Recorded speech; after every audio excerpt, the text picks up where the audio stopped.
morning. Good morning. It's backwards. There we go. Let me get started in prayer. Father, thank you again for bringing us here today. I pray that in this moment, God, you speak through me, and God, I never want to come up here. I know I prepare and I study and I do these things, God, but I pray that you speak through me, God, and your words come out. It's not about me. It's not about any other thing but you, God. We want to hear from you. We want to learn from you.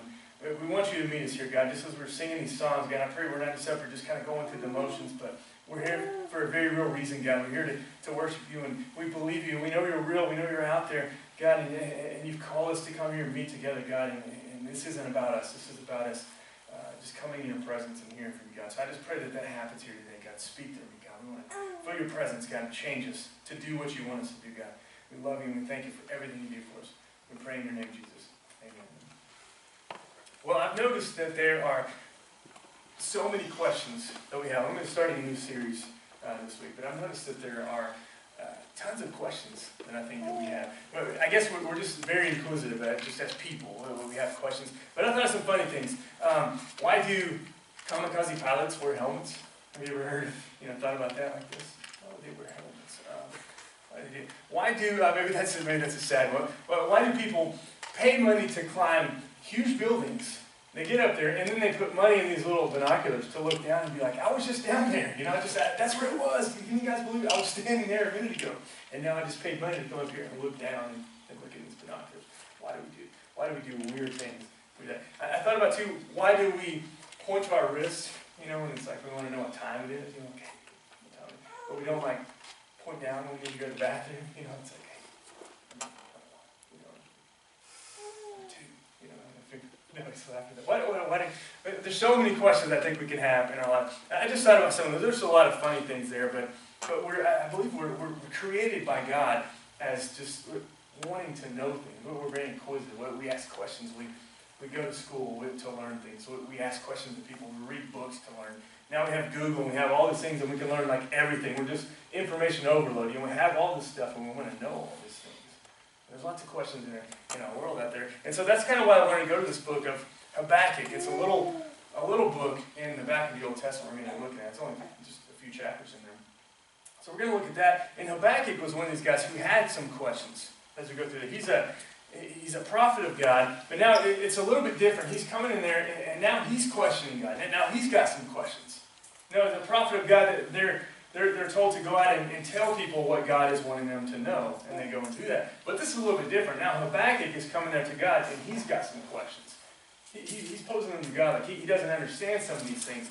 And I think this is a really good book for us today. And even if not even in here, maybe we don't have a lot of questions, there's certainly a ton of people out there outside of our walls, outside of the church, who we're trying to reach, who are asking questions in so many ways. And I've said before, I believe even more so in our day, where we just have all this information out there that's just at our fingertips. Even on our phone, we can ask all these questions, and everybody's an expert in so many ways. And so there's a lot of people out there questioning, and they have these thoughts about God. And so this is, I think, is a point of tension for a lot of people. This is something I would say is really the first thing I would write down about this, about questions that Habakkuk had. Is it okay to question God? Is it okay to question God? I want us to think about that as we go through this book there. Is it okay to question God? Now I'll bet that so many of us, we maybe are afraid. There's been times in my life I was afraid to maybe say that out loud. Maybe I was thinking that, can I question God? But you didn't want to say it out loud. I think there's some people who were scared, God's gonna smite me from the face of the earth if I question him in any way. If I come here and ask some type of a question, we're afraid that God's just gonna throw bolts of lightning down on us. If we come to him, we don't have all the answers.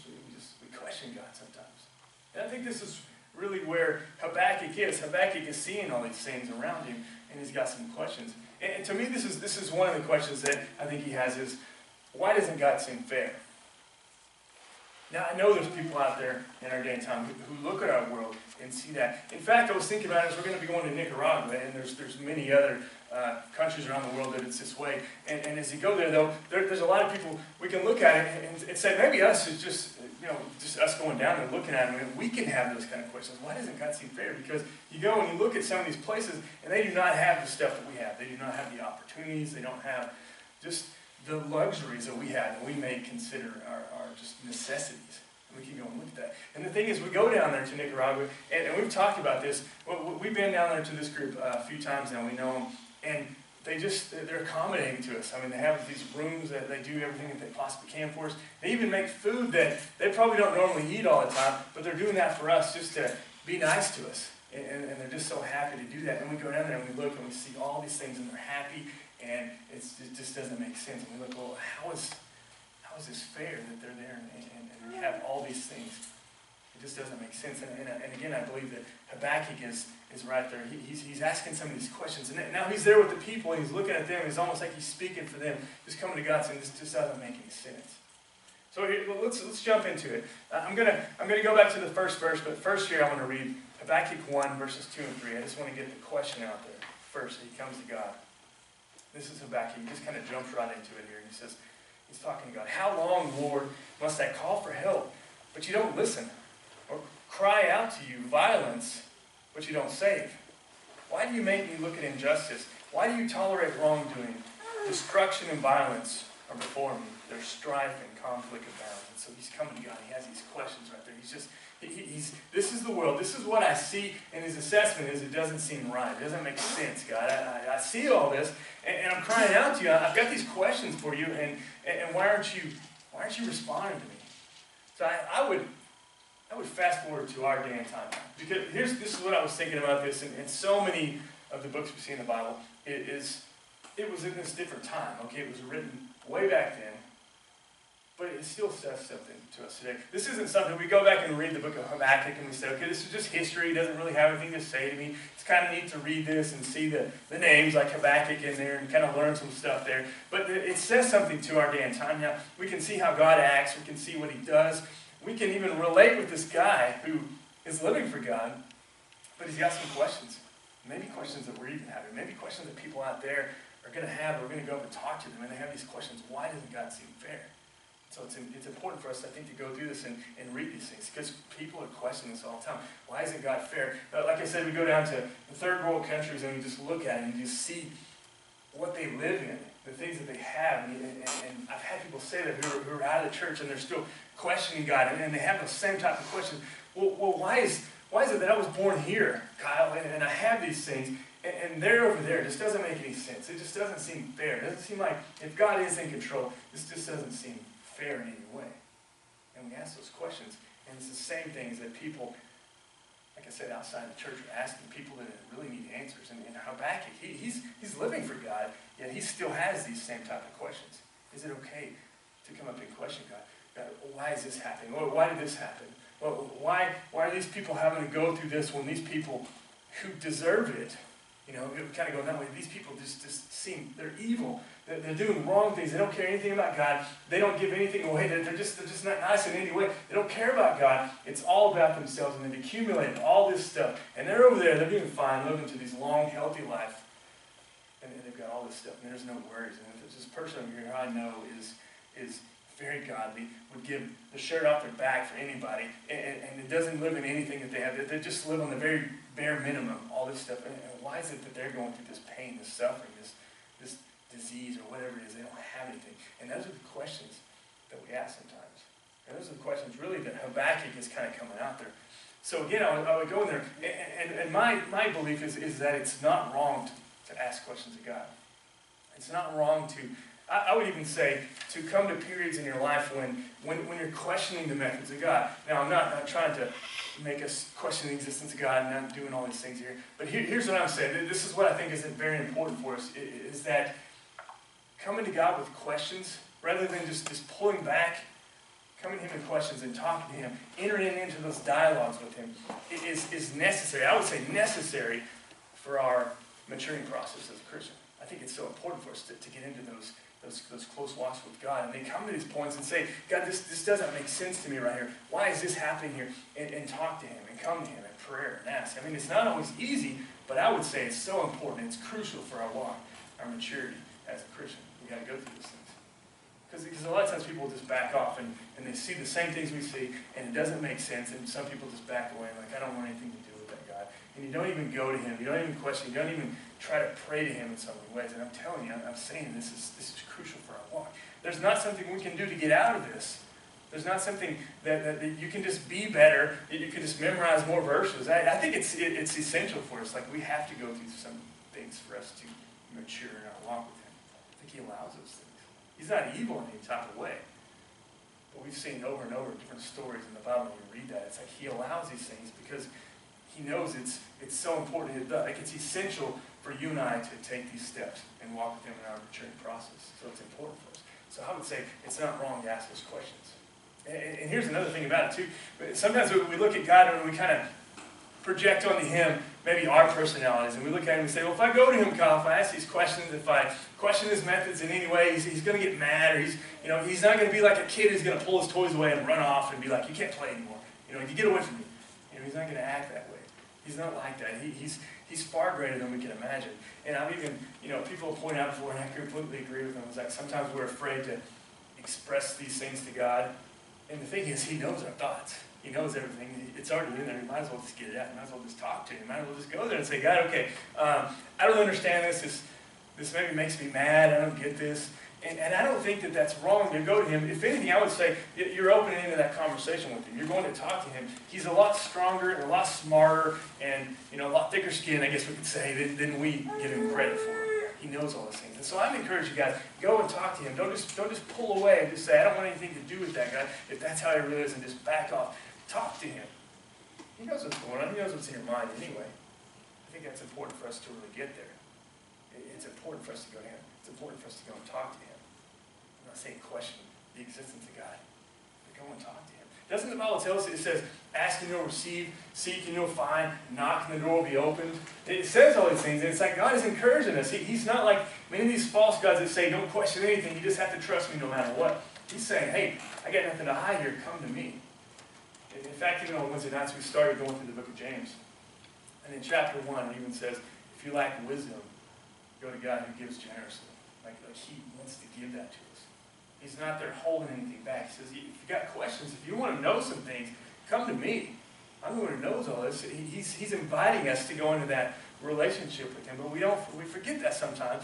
I've been there a lot of times where I just back off and I'm just almost mad and I'm questioning, like, how can he be this way? And I've just stayed back rather than enter into that discussion with him, that conversation, and talk to him. And so this is really where Habakkuk is. Habakkuk is right here in this beginning. He's got some questions. I think he's probably been living for God. He's seeing some things, and now he's seeing God's people, if you read throughout the Old Testament, they're living for him, and then they turn away and they start following other gods, and they're doing the wrong things. And I think Habakkuk is seeing all this happen, and maybe these people who are supposed to be doing good, and they're doing wrong, and they're living wrong, and he sees God, and he just doesn't like how God is interacting with them and what he's doing. And he's got all these different type of questions. And here's the thing about it. I think this is maybe where we can relate with him, is he comes here, and his view of things, or how he thinks things should be, are not lining up with what he's seeing that God does. You know what I'm saying? He's like, okay, this is how I think things should be. This is how it should be going. This is how everything should work. But yet this is what God is doing. And it's not lining up with my view of how things should go. And again, I can relate with that in so many ways. And that's the struggle, I think, of just humans as we walk through this earth. God, you should be doing this. This is the things that you should be doing. Yet you're doing this. This doesn't make any sense to me. And so he's wrestling with God. He's got these questions. In fact, his name, they say, means to embrace or to wrestle, is what his name means. He's wrestling. It's like now, like I said in the beginning, he's there. He's speaking on behalf of the people, and he's coming to God. He's like, okay, now I'm embracing them. These are the people. These are my people here. And I don't get this, God. And he's wrestling with some of these questions about God. He's wrestling with the methods of God. He's wrestling with the way God is interacting with people. He doesn't really get that. And I think that's okay to do that. I think it's okay for us as people to go to God and talk to him. Because, again, I think that's what draws us closer to him, when you start to talk to him, when you start even questioning God. Now, here's the thing. He's going to set you straight sometimes.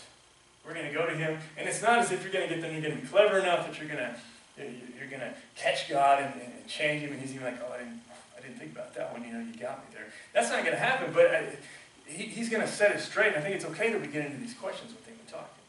So that's what's going on. Let me read it. I'm going to go back to verses 1 through 4. I know I read a couple verses there, but let me start at the very beginning again. the oracle that Habakkuk the prophet received.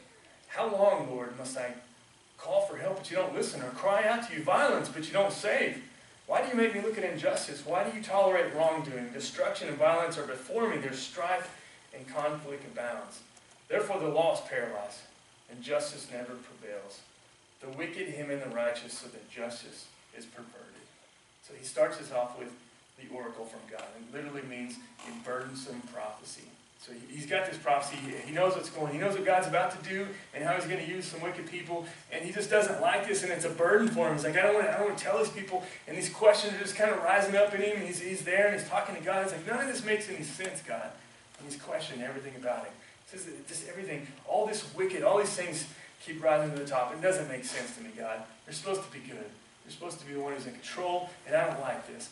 And again, I think people are right there today asking these same type of questions. God, why do you allow this evil stuff to happen? Why do you allow these evil people to be right here when they should be destroyed in some way? So he's got those questions here. And I think really there's three problems that I found that Habakkuk has right here with God. I'll put them up here on the screen. Three problems that he has with God. The first one, he comes to God and it's like, you don't seem to care.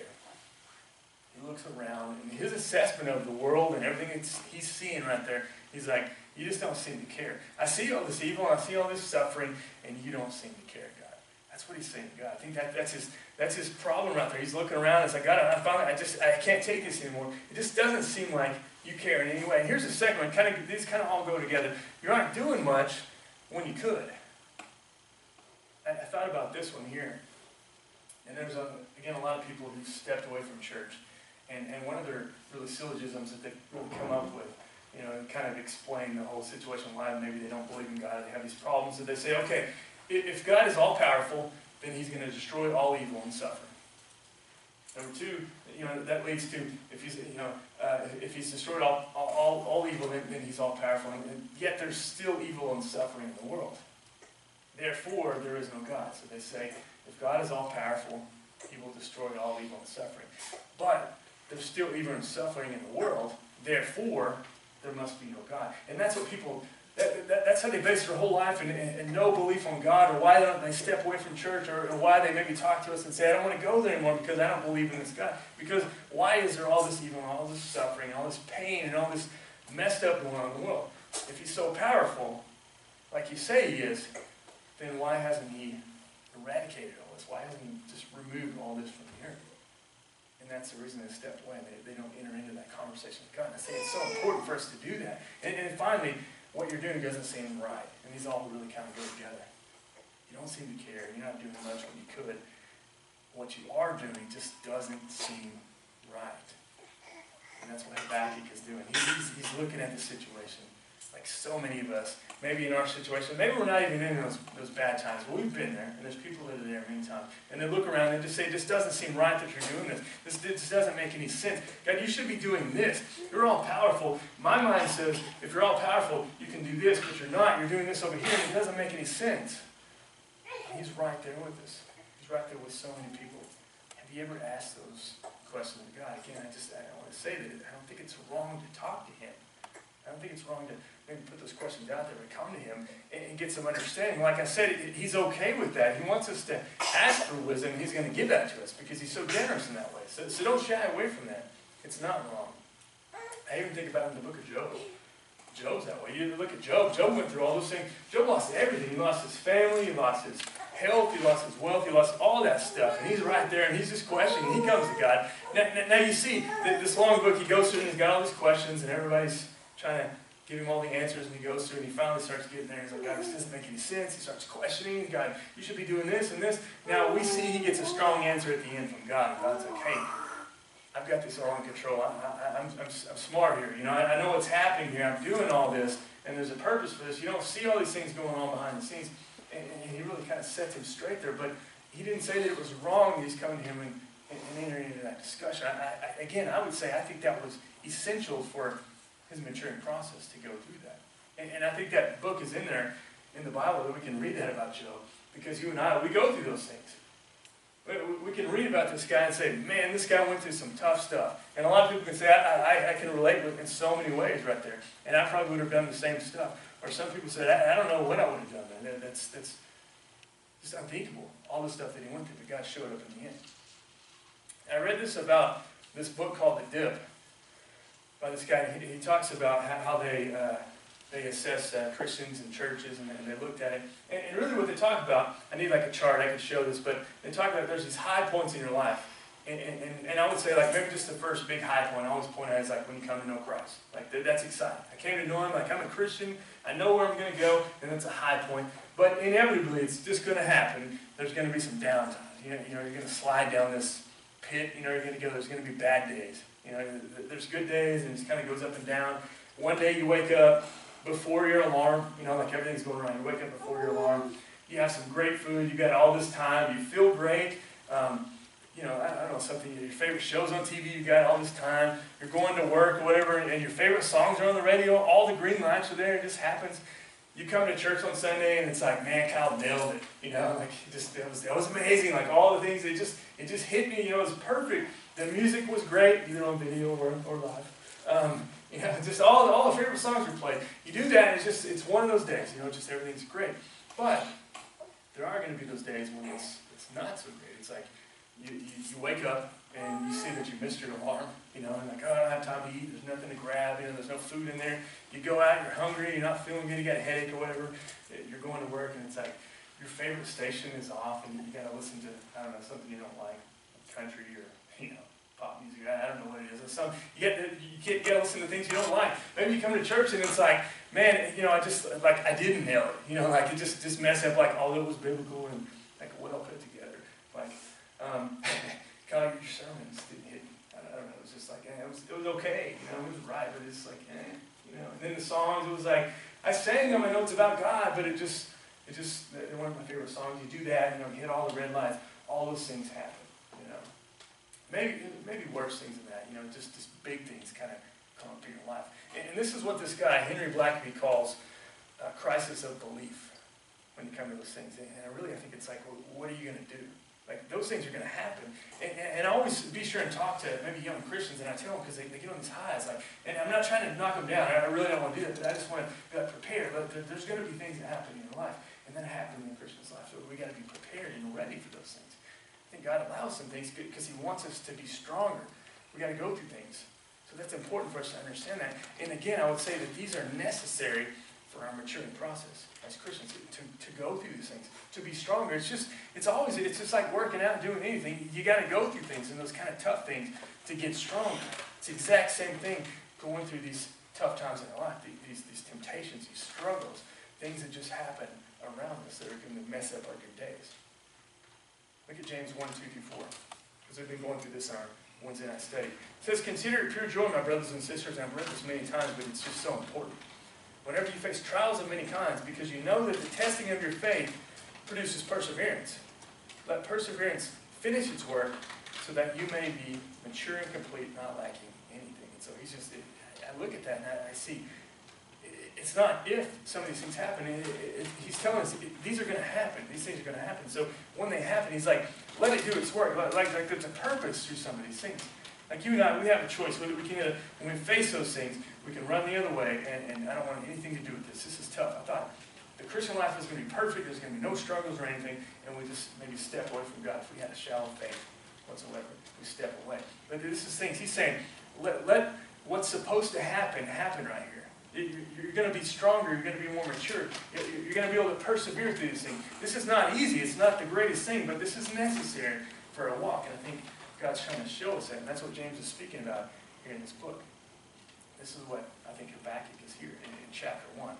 Many of us may be in chapter 1 of Habakkuk, where we're coming to God now. We've got these big topic questions. Why aren't you doing anything? This doesn't make any sense. Let me read further in Habakkuk now. Habakkuk 1, 5 through 11. He says, "Look at the nations and watch." Now God's answering. He says, "Look at the nations and watch, and be utterly amazed. For I'm going to do something in your days that you wouldn't believe, even if you were told. I'm raising up the Babylonians, that ruthless and impetuous people who sweep across the whole earth to seize dwellings not their own. They are feared and dreaded people. They are a law to themselves and promote their own honor. Their horses are swifter than leopards, fiercer than wolves at dusk. Their cavalry gallops headlong. Their horsemen come from afar. They fly like an eagle swooping to devour. They all come intent on violence. Their hordes advance like a desert wind and gather prisoners like sand. They mock kings and scoff at rulers. They laugh at all the fortified cities. By building earthen ramps, they capture them. Then they sweep past like the wind and go on. Guilty people whose own strength is their God. And so I see that, and it's like God's coming in there, and he's just saying, okay, look, I'm going to do something here. And I love what it says. He says, watch, and be utterly amazed. I think God's just like, hey, check this out. This is going to blow your mind.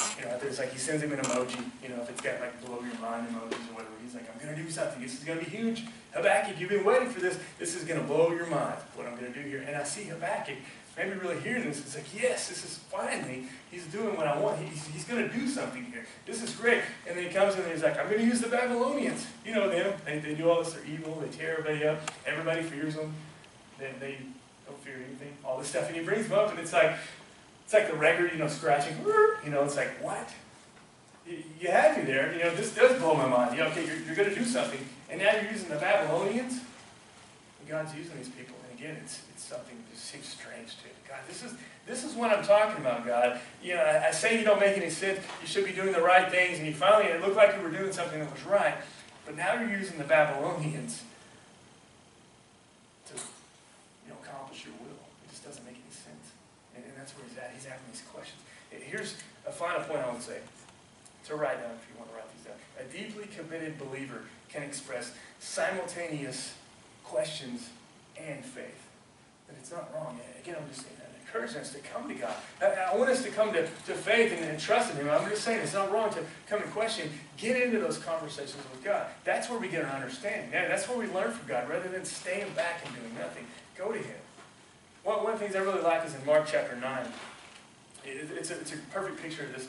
This guy comes to Jesus, if you remember the story. He comes to Jesus and he's like, my son's been demon-possessed. He's taking control of him. And he comes to Jesus and he's like, if you can you heal him? And I love Jesus' response here in Mark 9, 23 and 24. He's like, if you can. So I just picture Jesus like, who are you talking to here? If you can.